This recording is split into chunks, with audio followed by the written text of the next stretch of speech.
The latest on a weekend fire at the Ottawa County Jail and a potential big influx of money that could benefit the Northeast Oklahoma medical industry. The 4 states' most watched news starts now. The Ottawa County Sheriff's Office says inmates are facing charges following a weekend fire at the jail. This is KOAM News at 6. The fire happened inside the jail Saturday, though jail officials would not let us inside to see the damage. They say they're still getting estimates on how much damage was done. No one was hurt in that fire. This latest fire just adds to what's been a busy year for the Sheriff's Office. In April, a riot led to broken windows and plumbing at the jail. Then in May, authorities say a suspect in that riot set fire in the ceiling of a holding cell.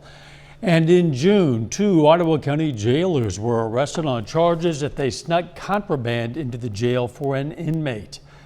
Sheriff's Office says the investigation into this latest fire is ongoing, but they do expect charges for some inmates.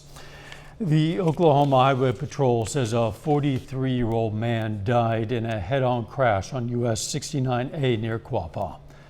The Highway Patrol says Eisner Maid was going south when a car driven by a 17-year-old crossed the center line and hit Maid head-on. Maid died at the scene.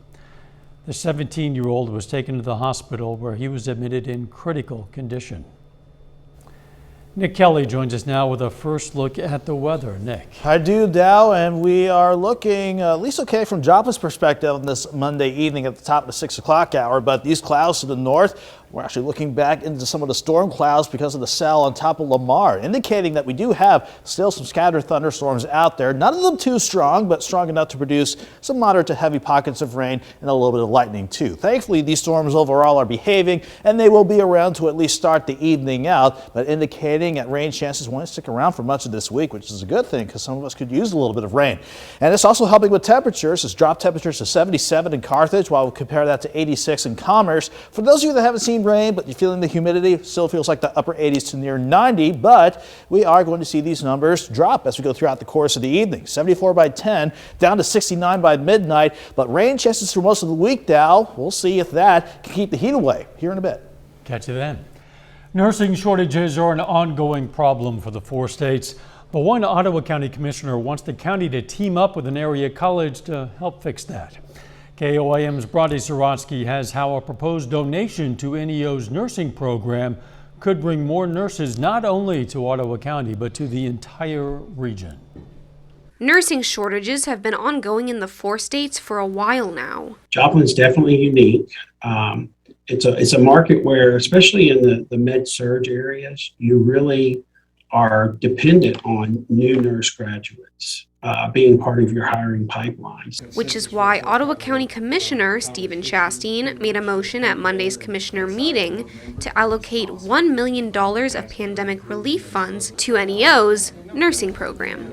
Due to the coronavirus funds out of the Washington, D.C. is the only reason we have this opportunity. So it's really a historical thing, the motion that we put up, especially $1 million donation motion. NEO's nursing program is known to add more nurses to not only Ottawa County, but Joplin and Pittsburgh as well. Nursing student Jack Martin says he's already seen nursing shortages impact the area. This summer I started working at Freeman Health System, and there has been a massive shortage of nurses. Many of them are working 7 days a week. So yeah, I absolutely do see a shortage. Martin hopes this donation, if approved, could incentivize more students to join the program, bringing more nurses to the 4 states. I think if they hear that there's new facilities in place, then students will definitely maybe come have a look at NEO. NEO's president adds that this donation could also allow more real-life experiences for students they may not otherwise get in the classroom. The nursing program allows up to 30% of their clinicals to take place in simulation labs, and so simulators, birthing simulators, there's lots of different type of simulation labs that we could utilize. Some of ours that we have are out of date. Ultimately, the donation, if approved, would create better experiences for nursing students, adding quality nurses in an area that needs them. In Miami, Bronte Sorotsky, KOAM News. Ottawa County Commissioners will meet again next Monday to discuss their plans for this money. If you visited the Jasper County Courthouse in Carthage over the past year or so, you're fully aware that it's been under some renovation. Well, good news. The renovation is finished. A ribbon cutting celebrated that completion today. The courthouse had slight cosmetic modifications on the first floor, but up on the second and third floors, well, things got a little more extensive. Flooring came up, ceiling tiles came out. The whole thing was rewired, all while crews were tasked with maintaining the courthouse's historic appeal, which officials say was one of the most important parts of the project. That was the first mission, was to make sure that we brought somebody on board that shared that vision and knew that we needed to preserve the treasure that we had and preserve what it meant to everybody, but by the same time have a vision that would bring it up to the 21st century. And you can check out the work for yourself. The courthouse is right in the middle of the Carthage Square on Grant Street, of course. The Arvest Foundation today delivered a life-saving donation to the Ottawa County Sheriff's Office, $10,000 that'll be used to buy new body armor for the deputies. Sheriff's Office says deputies were using old vests that might not have provided the same level of protection. You know, vests are one of those that they expire over time. You know, they've got a shelf life just like anything else. Sheriff's Office says they have 13 new vests, but expect to have around 26 new vests soon. Still ahead, we're going to learn about an emergency rule in Oklahoma that'll allow hospitals to open up more space as COVID-19 cases surge. And after losing a father to COVID-19, a 13-year-old from Oklahoma is now battling the virus himself, but he's doing it with the support of a lot of heroes. Oklahoma's health commissioner says an emergency rule approved by Governor Kevin Stitt will allow Oklahoma hospitals to expand areas for treating COVID-19 patients. Now, the rule allows the use of areas such as conference rooms for patient rooms, but is not an emergency order that would allow schools to issue mask mandates. A Fletcher, Oklahoma mom is asking the first responder community to come together for her son, who lost his father to COVID-19 last week and is now fighting the virus himself. Reporter Cheyenne Cole talked to her to find out how everyone from firefighters to EMTs is stepping up. 13-year-old Daniel Sprague and his father Jim were quarantined together after testing positive for the coronavirus. On Thursday morning, Daniel woke up to get a drink of water and found his father not breathing. He knew what to do. He called 911. Paradise Valley Fire, Sheriff's Department, and ambulance all arrived. I heard the call, was woke up by it. I responded as well. Unfortunately, it was too late. His dad was gone. Huey is also the deputy director of Comanche County Emergency Management, but this is one call she never wanted to respond to. Her son lives with high-functioning autism, and his father's death has been difficult for him to process. The worst part of it is that Daniel is still COVID positive, and he's in isolation away from even us. So at the time of his life where he needs the most support and love, we can't even give it. Daniel is obsessed with first responders, like his parents, who are his heroes. He hopes to be an EMT, firefighter, and nurse when he grows up. So a family friend decided to organize a drive-by parade of first responders for Daniel. It's happening at 7 o'clock on Wednesday night. Already, several agencies have agreed to ride in the parade. And his dad was also a first responder for years. That's a big community. So Lizzie has organized this drive-by that will have all of the first responders in the area driving by in emergency vehicles, offering their love and support to let Daniel know he's not alone. And even though they can't come up and give him big hugs, they can at least show him some support. She welcomes friends, teachers, and anyone else who knows Daniel to join in and help cheer him up. Even though nothing can replace his father, Huey wants this to give him a glimmer of hope. He was a wonderful dad. Even though we had our differences and our marriage didn't work after 20 years, I could not have asked for a better dad for my kids, and we co-parented well, and he was spectacular with these kids. If you'd like to join in on the parade, you can contact Lizzie Woods at 580-704-7132. Again, that was Cheyenne Cole reporting. Later, it's the first week of practice for high school football teams in Kansas. We're going to check in on Frontenac and Pittsburgh later in sports. Before we do, we'll see how long these rain chances will stick around and then if they can keep the heat away, try saying that ever once, throughout the course of the week. Forecast up next.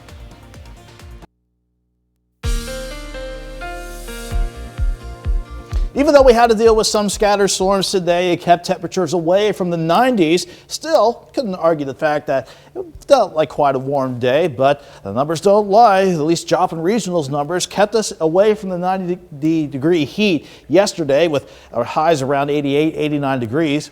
After a mild start in the upper 60s, we went back to at least 88 so far, the warmest observed number from Joplin Regional. Again, that's a warm day to start the new work week out despite scattered cloud cover and eventually as the day wore on, scattered thunderstorms that popped up as a result. In fact, let's give you a quick radar tour of what we have out there right now.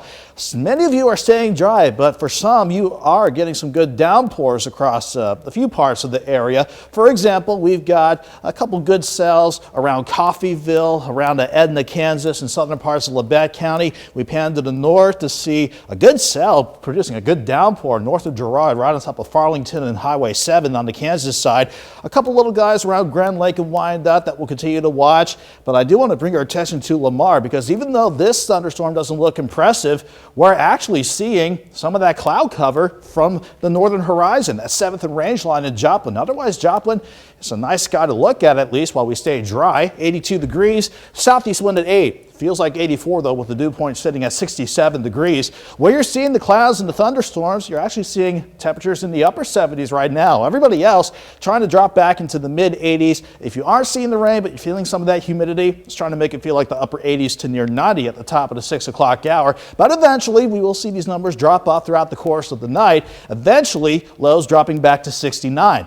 Back to the maps we go. Let's broaden the view out while we continue to keep an eye on our scattered storms here to start the evening out. A check of the surface map still shows that stubborn front, but it's ready to wash out as we go into tomorrow. Then the upper levels will come into play. So we're not talking about this upper low representing Fred making landfall in the Florida Panhandle.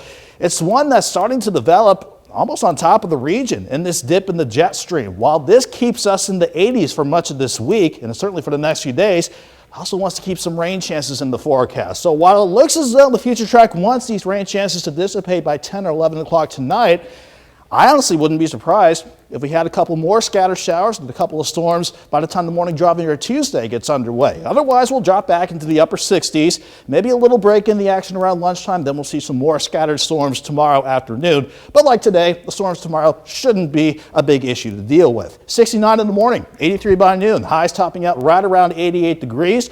We'll calm things down Tuesday night, Wednesday morning as lows drop back to about, let's say near 70 degrees. Then we're going to see temperatures bounce back into the upper 80s. But over the next few days alone, anywhere from ½ an inch to 1.5 inches of rain, depending on where the heavier pockets of rain set up and fall. Then as that low clears up by the time we head toward the weekend, this upper low is going to bring our next front in here. However, a change in the forecast with that front I do not like. It doesn't sweep on through. So while the rain chances with the front do stick with us for Friday until Sunday morning, it doesn't sweep through, and that means we'll have to heat things back up later on. But mid to upper 80s for much of the stretch now, 91 on Sunday and back to 93 on Monday. Those rain chances look encouraging anyway. We could certainly use some more rain. Yeah, we'll take whatever we can get. Thanks, Nick. Coming up, it's the opening day of fall practice for Kansas high school sports. We're going to hear from the Frontenac Raiders and the Pittsburgh Purple Dragons on the upcoming football season next.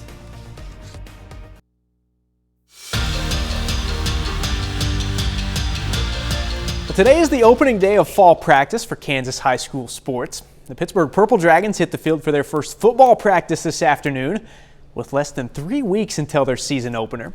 Now, Pittsburgh finished at 500 last season, going 5-5 in 10 games. This year, the team is kind of loaded with seniors. The Purple Dragons have 7 starters back on each side of the ball. All but one are seniors.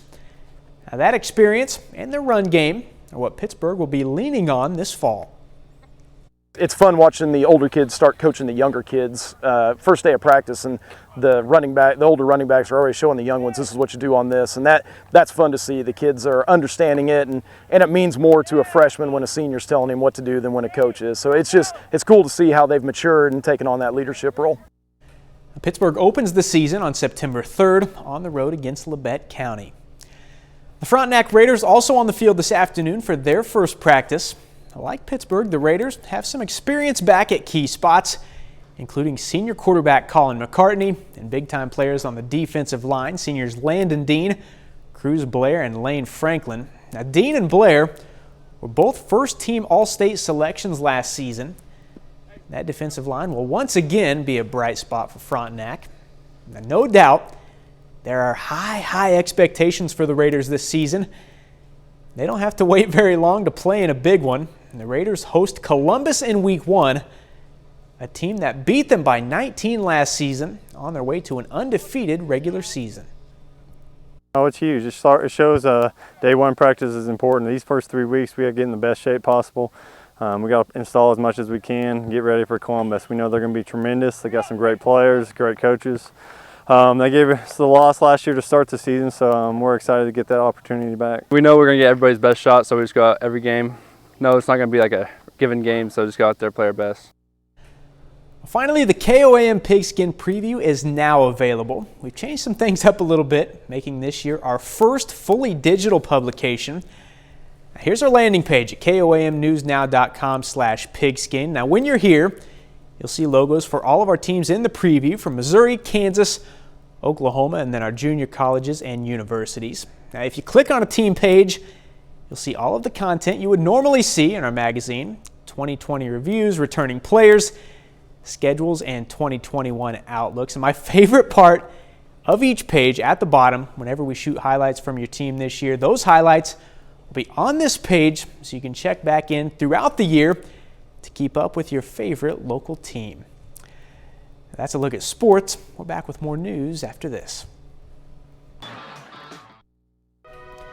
Take time now to honor a local veteran, William Brand, who served in the U.S. Navy. His hometown, Jasper, Missouri, and we are proud to salute William Brand. He's tonight's four-state hero. Jordan Abe joins us now with a look at what's coming up tonight on KOAM News at 9 on Fox 14. Tonight at 9, Parsons, Kansas is chosen for a new regional criminal justice training site. Plus, an international effort is taking place right now in Afghanistan to help people desperate to leave that country. And another Home Alone in the works. But is it going to be better than the first two movies? My guess is no, to be honest with you. That, of course, much more coming your way tonight. KOAM News at 9 on Fox 14. Sequels are never as good as the original. Hey, remember the good old days when a couple $100,000 seemed like a lot of money for an exotic car? Yeah, well, that ante has been upped exponentially. Meet the 1995 McLaren F1. Just sold at auction for $20 million and change. The F1 is a storied line of McLaren sports cars. Only 64 of this particular model were ever made. It was initially purchased by a Japanese collector, changed hands a couple of times to other collectors who all apparently kept the car in meticulous condition. It has less than 250 miles on the odometer. So this is clearly a vehicle meant to display, not drive, even if you could find anyone to insure the thing. But how many cup holders does it have? And do you have room for the baby seat? You know, these are important questions we all need answered. $20 million plus. Yikes. Yeah. Some rain out there tonight. Yeah, and they're going to continue for much of the week, but off and on. It won't be a complete washout all week, but thankfully these rain chances will generally keep us in the mid to upper 80s, especially tomorrow's high around 88. Final sports note. KOAM Pigskin Preview now live on the website, koamnewsnow.com/pigskin. You can go check out your preview for your favorite local team, you know, teams you're going to be playing against. Then throughout the season, we'll have highlights uploaded on each page as we shoot them throughout the season. It's fun to look at, and it's a good thing to have in your hand there as you're watching the game in the stands. You just call it up online. For sure, website or mobile, try it out. It's perfect. We'll see you at 10. Let's make it a great evening.